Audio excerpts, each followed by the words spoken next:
तो चलिए समझते हैं बिजनेस ऑर्गेनाइजेशन के सबसे जरूरी टॉपिक्स को। सिलेबस तो काफी बड़ा है, लेकिन कुछ ऐसे कॉन्सेप्ट्स हैं जो बार बार पूछे जाते हैं। अगले कुछ मिनटों में हम वो सारे की कॉन्सेप्ट समझ लेंगे जो एग्जाम में पक्का काम आएंगे। तो सबसे पहले आखिर ये बिजनेस होता क्या है? हाँ, ये एक इकोनॉमिक एक्टिविटी तो है, पर इसका असली मतलब अब काफी बदल चुका है। पहले बिजनेस का मतलब सिर्फ मुनाफा कमाना था, पर आज ग्राहक संतुष्टि ही असली मुनाफा है। ठीक है, तो बिजनेस क्या है ये तो समझ आ गया। अब देखते हैं इसके अलग अलग फर्म्स। अकेले बिजनेस करना है तो सोल प्रोप्राइटरशिप, और दोस्तों के साथ तो पार्टनरशिप। पार्टनरशिप में लोग तो जुड़ते हैं, पर एक बहुत बड़ा रिस्क भी आता है, अनलिमिटेड लायबिलिटी का। अब आते हैं सबसे दमदार बिजनेस स्ट्रक्चर पर, जॉइंट स्टॉक कंपनी।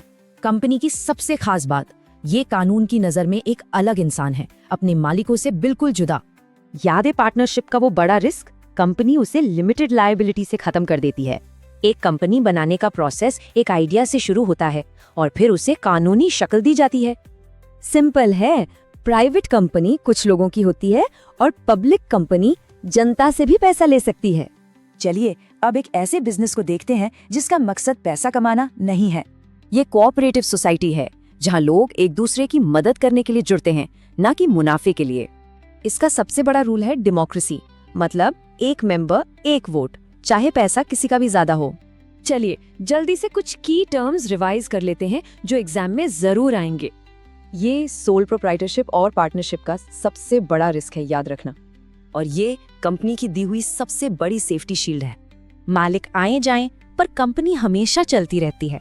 इसी को कहते हैं परपेचुअल सक्सेशन। मतलब कंपनी अपने नाम पर जमीन खरीद सकती है और हाँ, उस पर केस भी हो सकता है। तो बिजनेस की दुनिया तो बदल रही है। सोचने वाली बात यह है कि भविष्य किस बिजनेस मॉडल का होगा।